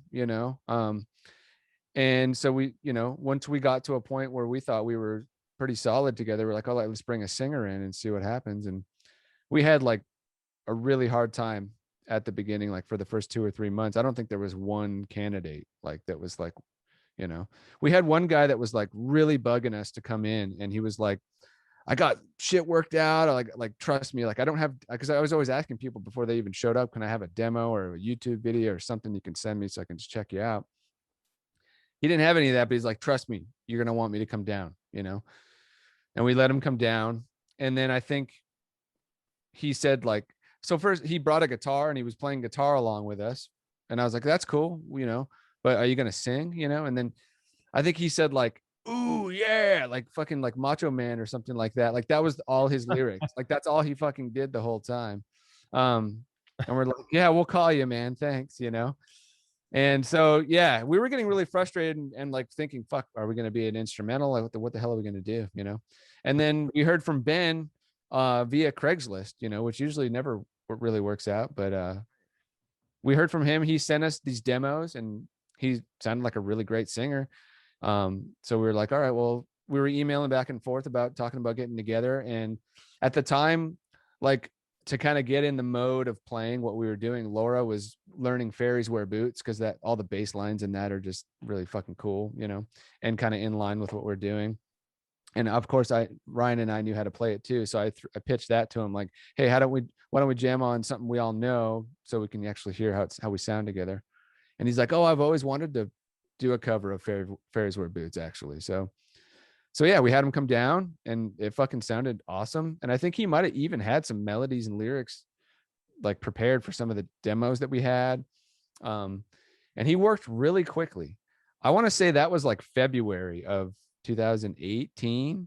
And then by May, we were playing our first show and had already recorded our first demos, which ended up being the album because we thought, okay, well, we got some songs, let's record them so that we can get some gigs and have something to give to promoters or whatever. So we just recorded like pretty quickly. Like Ryan didn't even feel like he had his parts like fully developed at that point, but I was like, it's just a demo, like just to get shit going. Sure. And yeah, so we did. And then I started posting them up on YouTube. And by the time I posted the third one up, we had like all these record deal offers in our inbox. Like we had like 2 or 3 that morning, I think, from like different underground labels that were interested. And we ended up going with Cursed Tongue because they seemed like the most like really like behind us and, you know, and flexible with what we wanted to do and everything. But he was like, no, these demo, like that's the record. I was like, well, give us time to record a record. We'll put it out in a year or 2 or whatever. And he was like, no, this is the record. Like you put out this shit.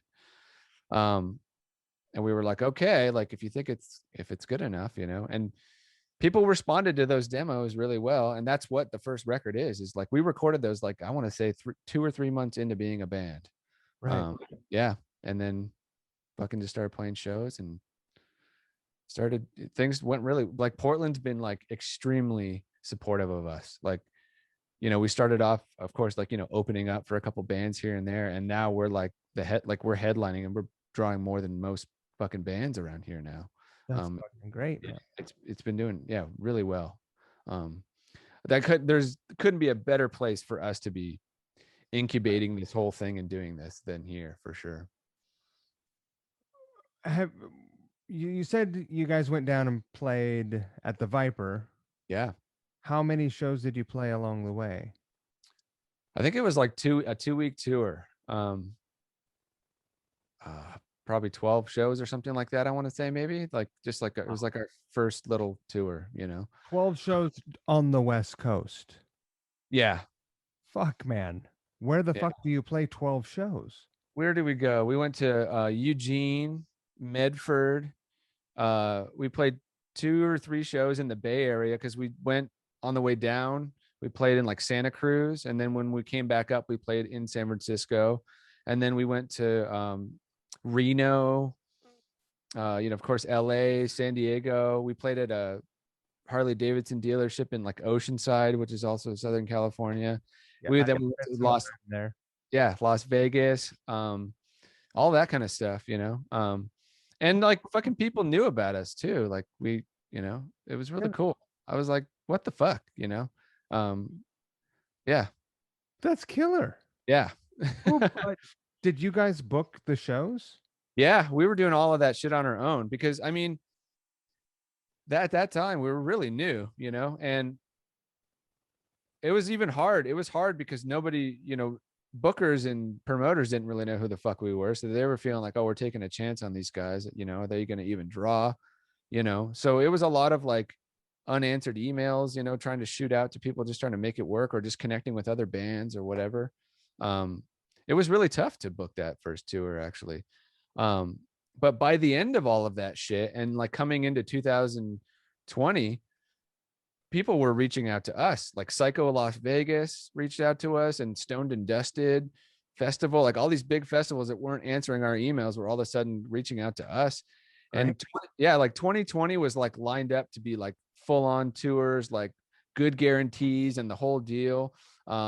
Opening up for like bigger bands and the whole deal. Like shit was really like starting to rock it up for us, like right at that point.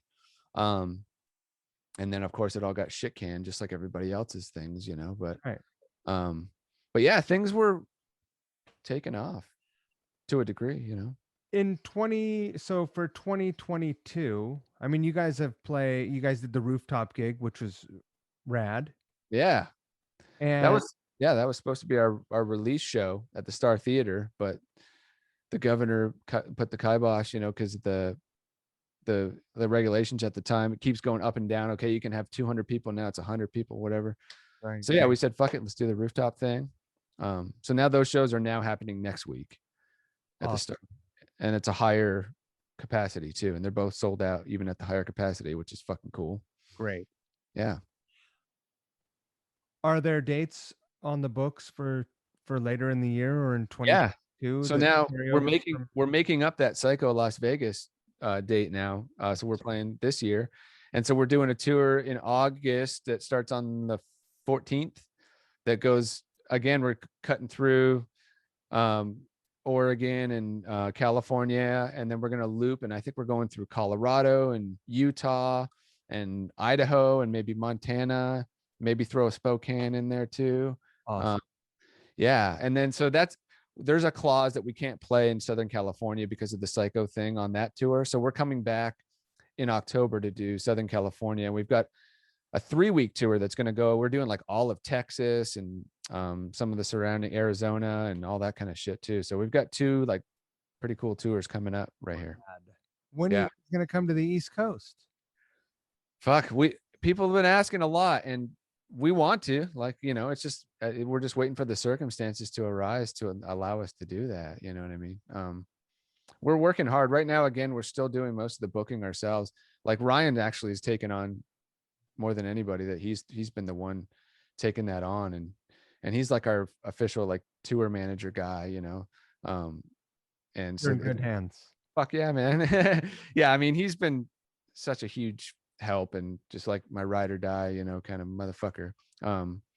So yeah, we're trying to make that happen, but it's like there's a lot, you know, when you're doing shit on your own, and now with capacity things and whatever and low guarantees and all that kind of shit, it's like to make it work, there's a lot that goes into it. So we just have to work out all those details and hopefully make it happen, hopefully this year or next year. Yeah.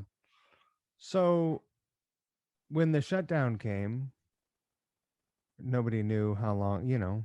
Yeah. I remember thinking like, man, what is this? Is this going to really, are we going to have to stay inside for like 3 or 4 weeks, like some horror film? Right. You know, you go outside and like some invisible dust is going to get in your lungs and everyone's going to turn to zombies. What the fuck's going on? Yeah. And then of course, you know, over a fucking year later, people are, you know, have lost their minds. Yeah, man. Fucking lost their minds, buddy. Yeah. People lost it. Mm-hmm. What have you done to keep your shit together?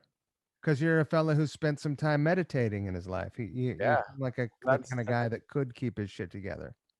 Well, kept up on all that. You know, all that meant for me was more time to be creative and to meditate and to do the things that I like to do.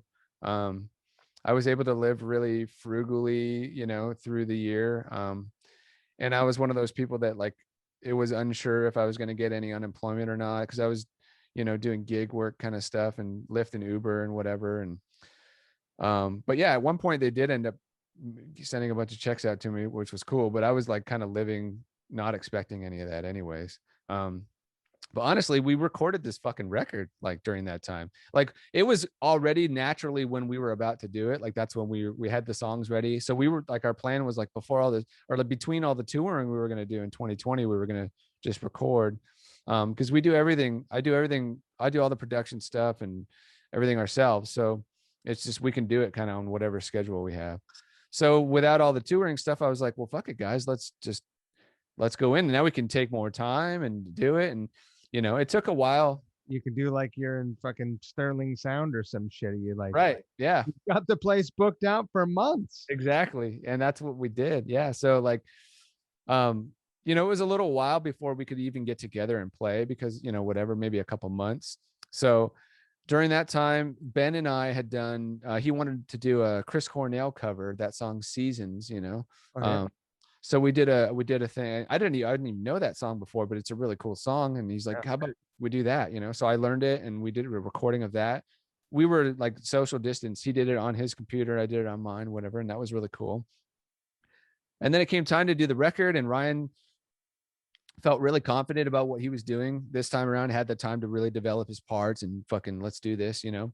So it was really like when he was ready, that's what kicked it off, you know? So yeah, we did it. He got this fucking awesome new Tama kit. He already had a really cool like 80s kit, but he got like an early 90s, like almost like that fucking like Lars Ulrich fucking, I forgot the name of it is, but Grand Star or whatever. It's fucking awesome.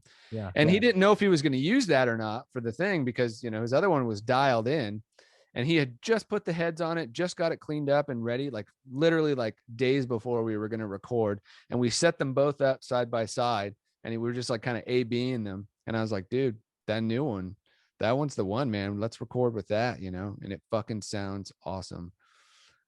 So yeah, we started recording and just started off with me and him, doing the, like I would do a scratch live thing with him and he would just fucking play, no click. Let's fucking do this, you know, maybe on a couple of things we might've done a click, but for the most part, keep it, you know, how For we that play. process, I mean, you guys, the songs were written. You weren't like going in. Yeah.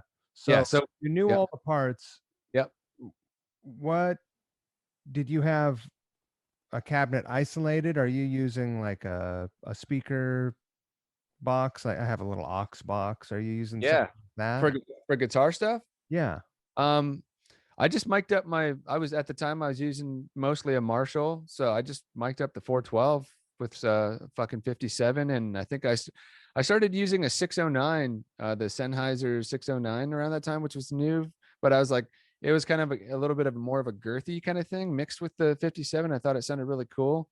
So yeah, I just mic'd up that. And I have a 68 Bassman that I fucking love. And it's especially for pedals and fuzz pedals and things. It sounds fucking awesome.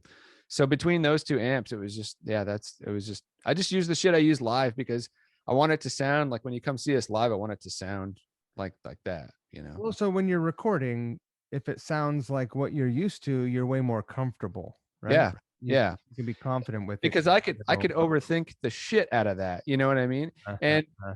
And I did a little bit, I'll tell you, you know, because with pedals and stuff, you know, because you have, you know, you're going to double stuff up for textures and things. And that's where I was like, I spent 2 weeks in there, probably just because I had the time. And most of my time was spent trying fucking different pedal things to get like, well, I wonder how this Marshall with just an overdrive sounds with this fuzz pedal on my Fender together or whatever, you know? Right. And, so I spent I spend the whole fucking day doing that and unplugging shit and whatever. And then do a couple takes or whatever. Question that I had originally that I want to make sure to get you on, how when you were doing your scratch tracks, your amp is in the room with you. Oh, that's what you're asking. I'm sorry. Did you have do you have an ISO box or anything like that? Like no, doing it in your I have one of those like rack mountable like Line 6 pod fucking things from back in the day. Got it. Yeah, one of those things.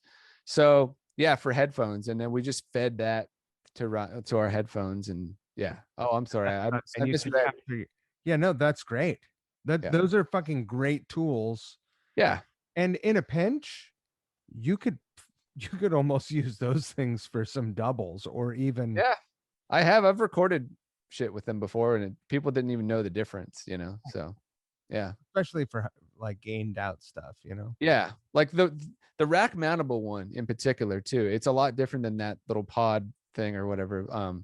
There's actually, yeah. But yeah, it actually has some pretty decent sounds. So like, yeah, if I had to be quiet and I was recording in an apartment building or whatever for whatever, I've always just used that. I just got one of those little Spark things. I haven't even opened the box yet, but I'm excited to try. It's like this new Positive Grid, I think is the company, and it's like Oh, it's an amp. it's an amp, but it has like an app to it too, and you can like it has like sims for different Marshalls and whatever, and you can actually put pedals in front of it and everything. And I was just thought I could fuck around with it, maybe come up with some riffs or something. So I just got some, you know, one of Killer. those. Yeah. So I'm the target market. yeah.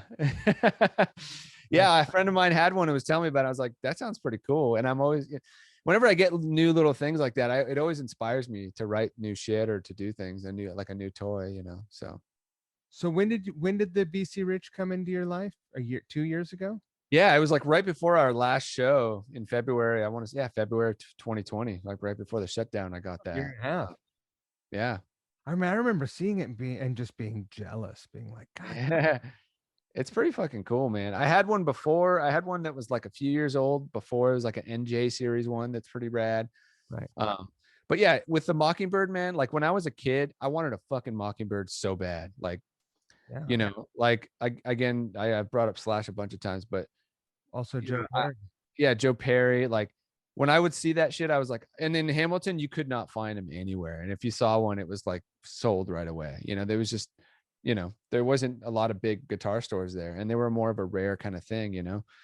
So yeah, I could never get my hands on one, and I kind of forgot about the whole thing. But when I was living in Eugene, my really good buddy who I met there, Robin, he was a BC Rich fanatic, and he had one of those fucking 70s ones. And he had this job where he would be like on the road for 6 months out of the year and then in town. And when he would leave, he let me borrow his fucking BC Rich. And yeah, and that like just sparked the whole thing for me again. I was like, oh my God, I've always wanted one of these, So it was really cool having that in my hands. And I wrote a lot of this Hippie Death Cult stuff on that guitar. And then, like I said, I wanted to buy one myself, but I just, yeah, 5,000 or 6,000. It's at $7,000, so I just can't justify that. Yeah. But yeah, and like the newer ones at that time were not great, like but yeah, I remember NAMM 2020, they had a whole relaunch, like a reset. Yeah. And I remember just like watching their Instagram feed as they were just like pulling out the different models. Because they went through a period kind of like ESP and Schecter did, where all the guitars that they were building had like fucking abalone binding or whatever. Right. And it's just like, and that's cool if that's what you're into. I'm not knocking it. Right. It's not what I'm into. Yeah, me too. I like the classic fucking shit. It's too much. Yeah, it's too much. And I think that, they also like they were changing hands to owners that I don't think really even cared about the legacy of BC Rich. It was more about just it's a business asset type of thing. Whereas it seems like the guy that's running it now really actually cares about that stuff and had worked for them in the past and all that kind of thing. So I think they are going in. I think they still do some of those like abalone, like new metal kind of like things, but they also are like honoring the legacy of like the old shit as well, and like everything in between. And so it seems like they're doing really fucking cool things again with that company, which I'm excited about. Because you know what else I'm super wet for? What's that? Mockingbird bass. Fuck yeah, dude. Oh man. Like yeah. E6 style, fuck off. Yeah. It's the fucking sickest. Yeah. My buddy Robin also let me borrow his 80s fucking NJ Mocking bass too. Yeah, Mockingbird bass. And man, fucking killer. I think that's the coolest guitar shape ever, like to me. Like the Mockingbird? Yeah, that's it for me. I like it for the bass, and because of two very different characters, because of Nikki Sixx and because of Jeff McDonald. Yeah, okay, yeah. I saw him. That's funny, like I saw him play a Thunderbird with the Melvins, and I was like, fuck, I need a fucking Thunderbird. And I got one. And I was like, God, this thing is a fucking pig. Yeah, man. But then I saw him play a couple times with the Mockingbird, and I'm like, God damn it. Yeah. We're going to have to go through this again. Yeah. You son of a bitch, McDonald. And that's the thing. I mean, I could tell you the same story about like all the guitar. Like, people ask me like, what's your guitar? I love Les Pauls. I love SG. I love all the fucking things. Same with drums. I like vintage shit. I like new stuff. I like everything in between. I kind of just am into everything. What about with the production stuff? As far as like, what do you mean? You're recording in Pro Tools. Yeah, Pro Tools. Yeah, I'm used to. Have Go you ahead. collected some outboard gear over the years? Are you pretty simple? I'm pretty simple. I have like like the Neve, like a Neve knockoff of the hell is it, the 1072 or whatever. I can't remember what that one is for the. I just have pretty much one preamp, like nice preamp like that, and then aside from that, I just use the Apogee interface. And honestly, I don't even hear much of a difference because I've borrowed, preamps from people, Right.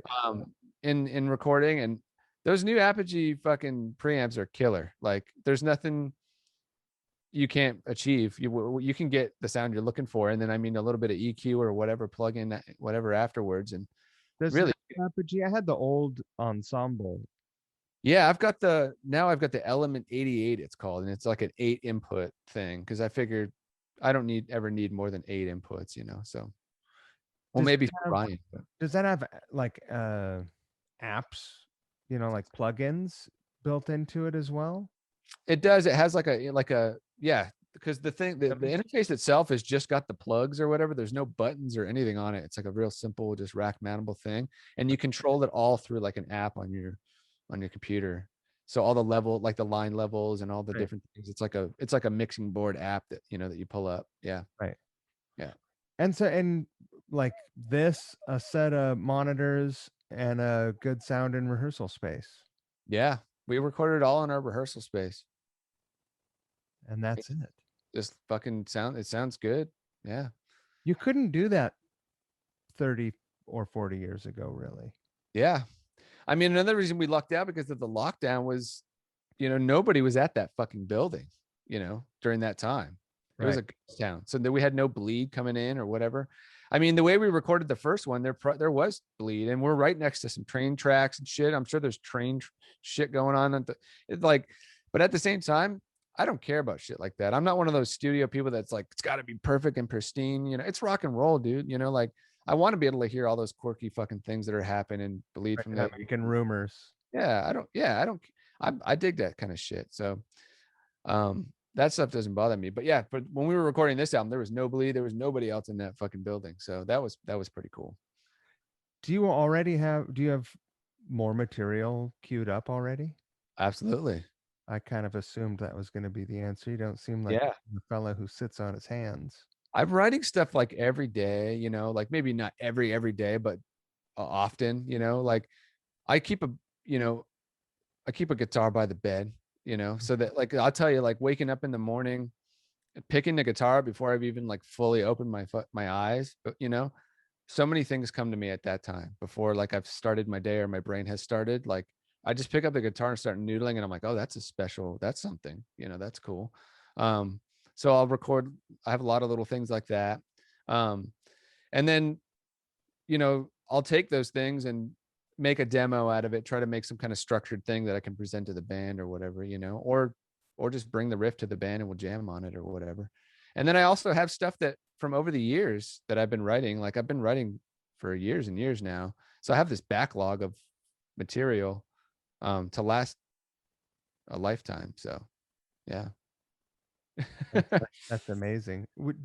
How different do you think the development of Hippie Death Cult's output would be if you hadn't have had that year of 400 songs? I don't think I use any of those songs for Hippie Death Cult. But surely it affected the way you work, right? Yeah. Oh, I mean, that year. Okay. So up to that point, yeah, absolutely. That's how I kind of developed whatever. Like, that's how I found that place within me where everything comes from and how to access it and how to get there and what kind of state of being I need to be in to let that shit come through. That was when I learned that because I was doing it every day and that was my thing, So yeah, absolutely. That year was really important to that because before then it was just whenever shit dawned on you, you know what I mean? Like, but now I can actually put myself in a creative state where I can, Right. If it's something that you make that's just part of your schedule and it's something you have to do, like eating and shitting. Yeah. then make it that it's like you train yourself to do that shit. Yeah. at that point you don't have a choice, do you? No, but like any kind of like when you're like, I've never been in a super high output, super successful band, but I imagine you got to be writing hundreds of fucking songs for those 10 songs that make it to the record or whatever, like I've definitely heard stories like that like, of bands having to do that. If you want to like have like killer solid material all the way through the album, you got to keep writing and writing and writing until you get good shit, like Do you're you not gonna. think that all successful bands are? I have a hard time No. believing that Metallica writes 40 songs for every Yeah. record. Well, I doubt it. I know that they probably have like 1,000, like, well, not 1,000, maybe like a couple hundred riffs recorded in their phones to pick from or whatever to start something with. But actually going as a band and writing 40 songs, yeah, I highly doubt they do that as well.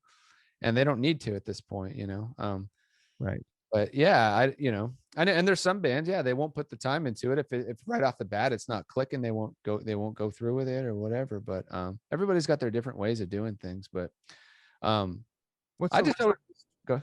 I'm what's sorry. the longest you ever worked a riff that was a difficult, like you came up with it and you're like, there's something to this, but it wasn't working for whatever reason. Surely there's probably one that it's a real beat Yeah, on it. that probably like that. I don't know if you listened to the new record, but that Circle of Days, the title track on it, Yeah. that main riff that kind of is going on in the beginning there, I had for a long time, and we were kind of trying to jam on it, and like I knew it was something. I knew there was something to it, but like when we'd practice and fuck around with it, nothing was happening. Like with what beat to do to it or the tempo or where to go. I kind of just all I had was that, kind of thing. Yeah. And then I remember, I think it might have been, yeah, probably maybe the beginning of the lockdown. I think that might have been the last song that we wrote for the record. And I just made a demo and I just like, I'm going to go in and finish this thing, basically thinking like, I don't know if this is going to be the song, but I'm just going to do something, and send it to everybody and see what they think. And it ended up being like fucking 11, 13 minutes or something like that. The original one that I sent to everybody. Because that thing at the end, there's like this little add-on, this little thing at the end that happens where everything changes. And that happened spontaneously when I said, fuck it, I'm just doing this demo and whatever. And I just threw that in and started just going in outer space.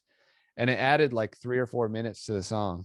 It had a whole song. Yeah, basically. And everybody was into it, So like, all right, cool. Fuck it. Let's do it. I was feeling it. So as long as, Yeah, of course. Yeah.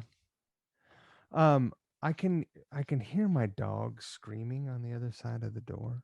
Yeah. So I don't think that's what that signals is. Sure. That I don't have a lot of time left. Yeah, that's all good, man. Yeah. I'm stoked that I find like this is the first time we've ever actually spoken, even though we're not in the same room face to face. I look forward to the day when I get to see you guys play.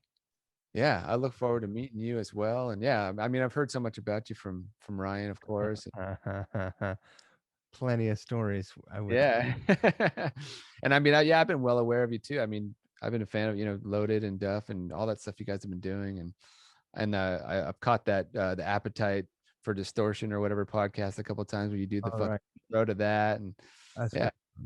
So yeah, it's been a long time coming, but yeah, I'm really honored to be on the show, man. Thank you.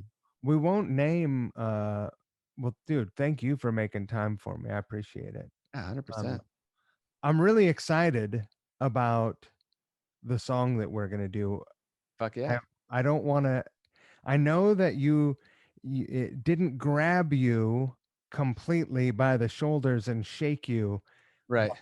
It that was a total yeah. But I have the vision for it, and it's gonna be fucking outstanding. Yeah. It's gonna fuck people up. People are gonna be really stoked.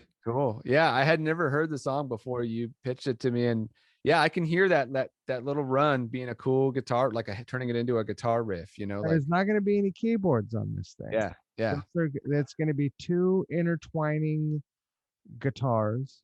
sweet. It's going to be like the helicopters or Yeah. like GNR Lies era, There you go. you know, Live Like a Suicide era GNR. It's going to be sick. Yeah, I'm in. Let's do It's it. going to be really good. Yeah. And I'm glad that you allowed me to talk you into it. Yeah. Sure, man. I'm up for whatever, man. You're always doing Come cool with the hard pitch pretty often. yeah. and some things like I this have one too. fly. Some of them don't fly. Sure. Yeah. I'm the same way. I mean, I'm always the guy pitching shit to people, so I understand, man. You know. But I see all the shit you're doing. I think it's cool, and I'm on board, man. Let's do it. It's gonna be great. Hopefully I'll have drums within a week or two. Oh wow, cool. Throw the bass on there quickly. Okay. These things also they take a while to come together. So Oh yeah, totally. I mean, I'm extremely busy right now, anyways. But I'm gonna make time for sure to fucking knock it out. what is next for you? Like, what's your day to day like before we go? Like right now, what's day to day like, and what are you gearing up for outside of Psycho Vegas? Well, day to day music wise, or like entire life. Still sitting down with the guitar every Yeah. single day, no matter what. Yeah, fucking around on the guitar. We're rehearsing right now for our upcoming shows and that tour that's coming up, or tours that are coming up. So that's kind of the focus right now, is like getting in like super fighting shape for these tours. But we're also sneaking in rehearsals where we're just working on new material for the next album and stuff too. So a mixture of that, and that's keeping us really busy. And then I'm also managing the fucking all the social media stuff and right. And the merchandising, and we're working on getting some new merch designs, and I'm doing some of that myself too. And the shirts are killer, by the way. Thanks, man. I wear mine all the time. Yeah, I appreciate that. That's fucking awesome. Yeah, we worked with some really cool artists, and we've got Alan Forbes working on another one for us, who did all like the Black Crows and Chris Robinson artwork and stuff. I've been a huge fan of his for a long time, so it's been really cool, like kind of dream come true to work with him, and him be like excited to work on Hippie Death Cult shirts. That's fucking cool. So yeah, we got some new merch coming out. We got all kinds of things in the pipeline. Like it's just constant emailing and coming up with content constantly for social media and whatever, trying to just grow the audience and working on videos and ads and fucking all that shit. So it's a lot of goddamn work that goes into it. I'll say it's probably like 10% actually playing music, being in a fucking band. It's funny. It's pretty offensive when you talk to someone and they're like, "Oh, that's cute." You're in a band. That's fun. Exactly. Yeah, exactly.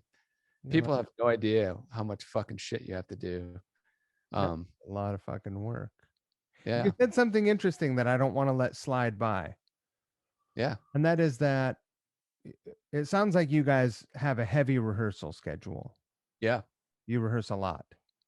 Yeah. I love fucking rehearsing. We all do, well, like especially the core, like the rhythm section, like we're always down. Ryan's always fucking down to jam, and I am too. So, I mean, I have just as much fun rehearsing as I do playing fucking shows, to be honest with you. Like it's just playing music.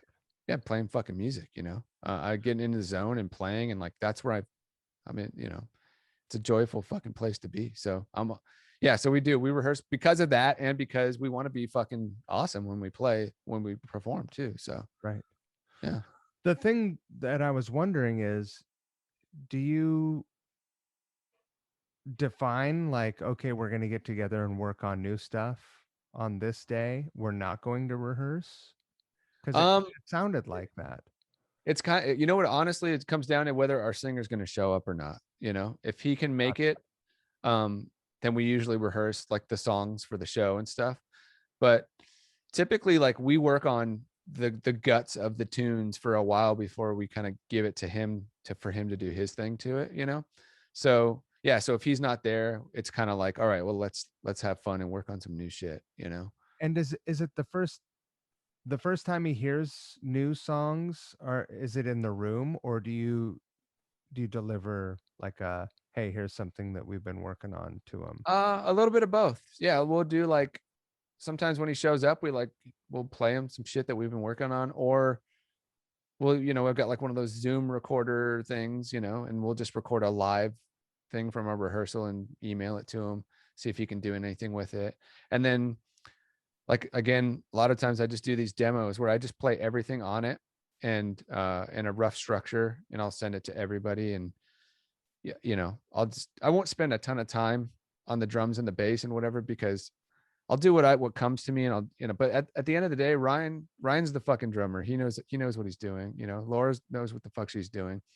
And I always have an idea for those things, but at the end of the day, it's their decision and their job to like, and they always come up with way cooler shit anyways, to be honest. So No, you've got a ripping band, man.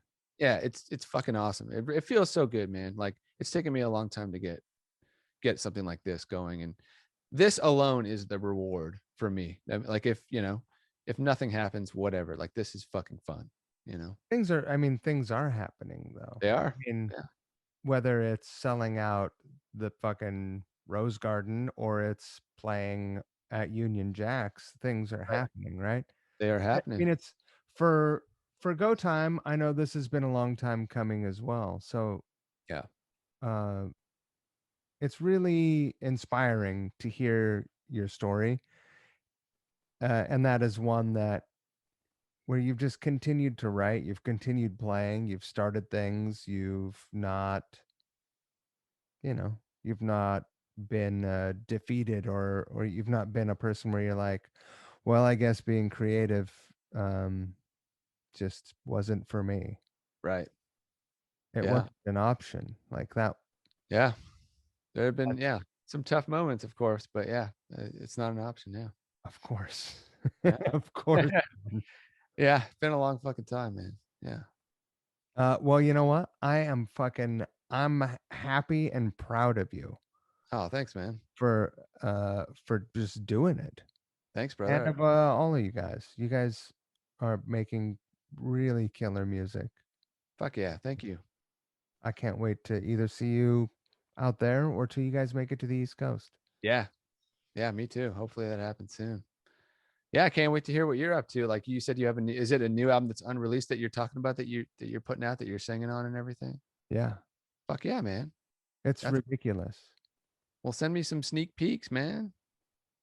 If you I can. will. Yeah. I will. I won't leak it, dude. I'll send you the whole album. Fuck yeah. Awesome. I'm looking forward to hearing it. You haven't heard anything like this before. I mean, you've heard everything like this. You've heard all Right. of this before, but you've never heard it like this. Okay. Awesome. I love Yeah. hearing that. Cool. The plan is for an October release. I was thinking September, but I think that's too soon. Awesome. There's a lot of back end work, and I'm Sure. gonna do hopefully. Are you doing it all like a self-release thing? Or are you going through a label or self-released? Yeah. Okay. Yeah. I think I might do a Kickstarter because I want to do a video. Oh, very cool. Yeah. But it's a pretty intricate video concept, so Very cool. we'll Well, see. I wish I lived near you. I could maybe help you with that shit, man. Well, turns out I'm hoping to be in Portland to make this video. Oh, are you serious? Yeah. Well, dude, I make videos. I could show you a couple I've done, and if I can do anything to help, man, that'd be fucking rad. Well, the way I'm hoping that it goes down is I'm going to be making a video with Whitey. Okay. Do you know he makes the Red Fang videos? Oh, that. Oh, well, forget about me. Yeah, that guy. That. Yeah. Fuck. Yeah. Fucking. But, you know, but let's stay in touch because there are a lot of people that are going to be involved. Yeah. There's going to be a lot. You know, it's going to be Yeah. like any Whitey joint. That's going to be awesome. Be a lot going on. Yeah, man. I mean, those videos have done so much for that band. I mean, that's going to be really cool. Yeah. Well, Oh my God. Cool, man. Yeah. If there's any way to involve. ridiculous. So we'll Yeah. see. I'll tell you about it later. Okay. Sounds About it great. when Yeah. we're not. Actually, you know what? You want to say goodbye? I'm just going to turn the recorder off and then I'll tell you about Okay. Sounds good. it. Oh, so let's plug the show real quick. I'll Yeah. pop it up at the top too. Sure. So yeah, we're playing 2 sold out nights at the Star Theater. It's June 25th and 26th. You can't get tickets obviously to the physical show, but the first night they are doing a live stream, so you could watch from wherever the fuck you are. And there's tickets available for that if you guys are interested. So yeah, that's happening next Friday, Saturday. Fuck yeah. I'll Well, plug that up at the top during the intro. much appreciated. Boom. Yeah. All right, let's see here. Here we go. Let me turn this fucking thing off.